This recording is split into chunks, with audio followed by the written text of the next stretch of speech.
मुख्यमंत्री से लेकर सभी मंत्रियों को ये जिम्मेदारी दी गई है कि वो केंद्र सरकार के द्वारा जो भी जनता के हित में यहाँ पर कार्य किए गए हैं, जो बजट में उनके लिए लाया गया है, वो सब जानकारी जनता तक पहुँचाए आसान भाषा में, आसान तरीके से, ताकि जनता को मालूम चले कि क्या कुछ केंद्र सरकार की तरफ से उन्हें तोहफे दिए गए हैं। सभी को नमस्कार।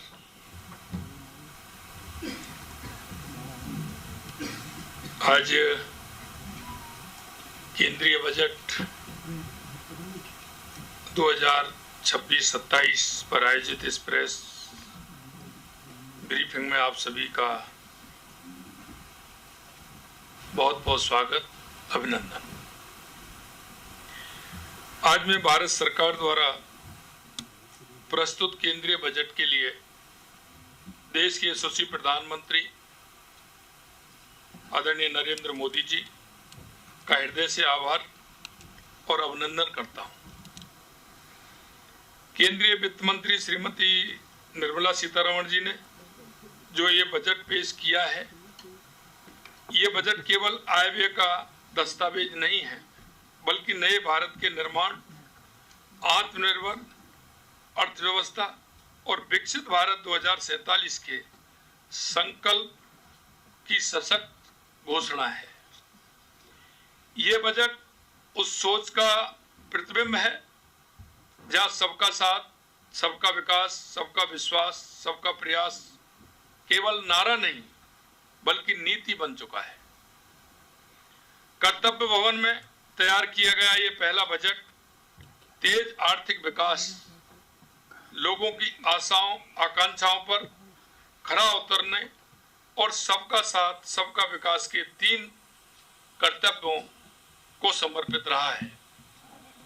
हमारा पहला कर्तव्य उत्पादकता और प्रतिस्पर्धा को बढ़ाते हुए आर्थिक विकास को तेज और सतत बनाए रखना तथा विश्व में बदल रही परिस्थितियों का सामना करने की क्षमता को विकसित करना है। हमारा दूसरा कर्तव्य हमारे लोगों की आकांक्षाओं को पूरा करना और उनकी क्षमताओं का निर्माण करना है, ताकि वे भारत की समृद्धि के मार्ग में मजबूत सहयोगी बन सके। हमारा तीसरा कर्तव्य जो सबका साथ सबका विकास के हमारे दृष्टिकोण के अनुरूप है, यह सुनिश्चित करना है कि अर्थपूर्ण भागीदारी के लिए प्रत्येक परिवार, समुदाय, प्रदेश और क्षेत्र की पहुंच संसाधन, सुविधाओं और अवसरों तक हो। यह बजट बताता है कि पूरा देश 7% की विकास दर के साथ रिफॉर्म एक्सप्रेस पर शानदार परफॉर्म कर रहा है और ट्रांसफॉर्म की ओर तेजी से बढ़ रहा है।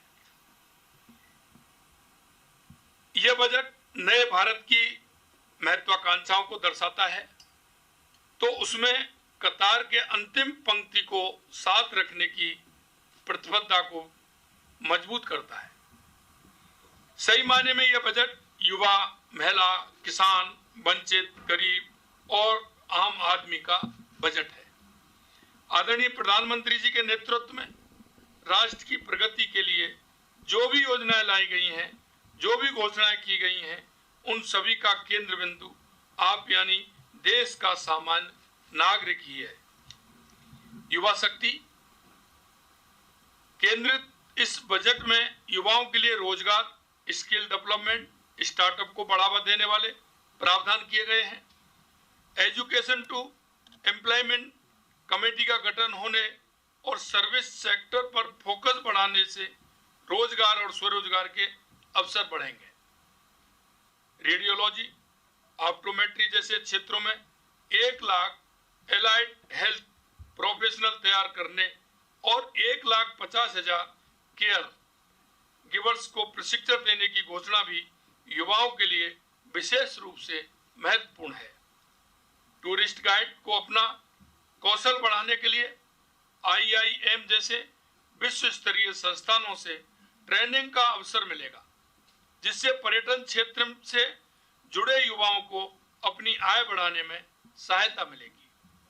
15,000 माध्यमिक विद्यालयों और 5,000 महाविद्यालयों में एवीजीसी कंटेंट क्रिएटर लैब्स की स्थापना डबल इंजन की सरकार की भविष्य की सोच को दर्शाती है।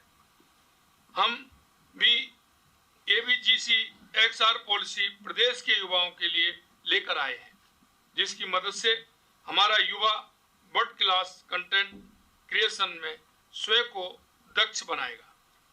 महिलाओं के लिए सशक्तिकरण और सुरक्षा और आर्थिक भागीदारी को मजबूत करने पर बजट में विशेष ध्यान दिया गया है। सी-मार्ट खुलने से गांव की हमारी लखपति दीदियां अब अपने व्यवसाय को और आगे बढ़ाकर बिजनेस वुमन बन सकेंगी। हर जिले में एक गर्ल्स हॉस्टल खोले जाने से बेटियों को आगे बढ़ने के और अधिक अवसर मिलेंगे। भारत विस्तार AI एग्री टूल किसानों का जोखिम घटाएगा।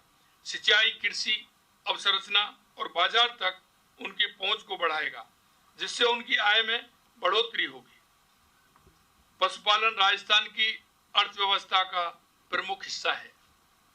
Loan linked capital investment subsidy scheme से पशुपालकों को भरपूर लाभ मिलेगा।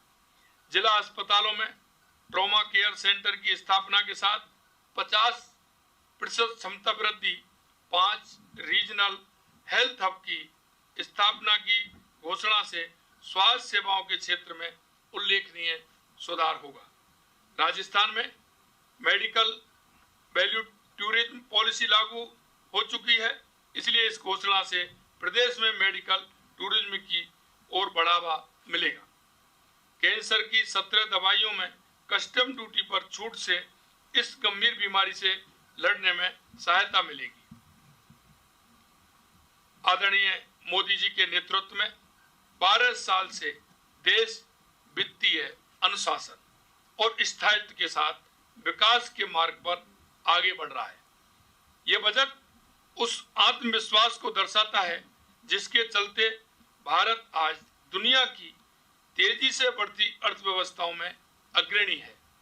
यूरोप के साथ ऐतिहासिक समझौता मदर ऑफ ऑल डील्स होने के बाद इस बजट ने देश के छोटे बड़े उद्योगों, मैन्युफैक्चरर्स, कारीगरों, कामगारों को वैश्विक बाजार में जाने के लिए नई दिशा दिखाई है। Biopharma, chemicals, textile, handloom, handicraft जैसे क्षेत्रों में मैन्युफैक्चरिंग को बढ़ावा देने के लिए बजट में कई महत्वपूर्ण पहल की गई है। टेक्नोलॉजी के मुख्यमंत्री भजनलाल शर्मा प्रेस कॉन्फ्रेंस कर रहे हैं, पत्रकारों से बातचीत कर रहे हैं, केंद्रीय बजट को लेकर अपनी बात रख रहे हैं। उपलब्धियां जनता